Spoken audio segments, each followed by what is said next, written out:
پشتی هفت روژین گردنا سنورت نابرا باشور و باکور کردستان دا هزارها گشتیار و شوفرین کود خواستن بهینه باشور کردستان لسر ریا جزیره و نسیبین آسیما بون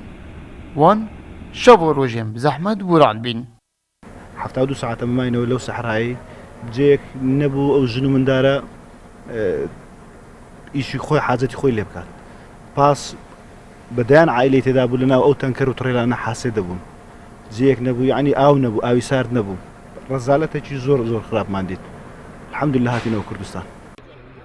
جبلی سختی و مانال سرجادیان لوگری جید لسرجادیا سرکیا جزیره که شش بوانا درست بینم لەناو جەزیرە بوون دەنجی دوو هاوانی هات سەیتەرە ڕێی لەمە گرت دوایە ئەمەیان بەڕێ کرد بەڕاستی و عدودەوە چ عدودی فەڕەنسا و بەریتانیا لیاتیان کەس ناتوانین دەرباز بێەوە پێنج چار ڕۆژە لەوێن دەرە گیرمان خوارد و برسێتی و بێتاقەتی و دو شەوامان مسێبینێ لێرێ ئەمەگو بۆ ڕۆژادی ئەمەگو ئەمێ دەرکەڤنێن نهێلان پۆلیس هاتن و جەمدرمە سایقێمە سەر جەمدرما داشکاند و مەفرەزێ دام دەرکەتن ئەم هاتن ئەم چۆلێ ڕازڤڕین ئەم هاتنە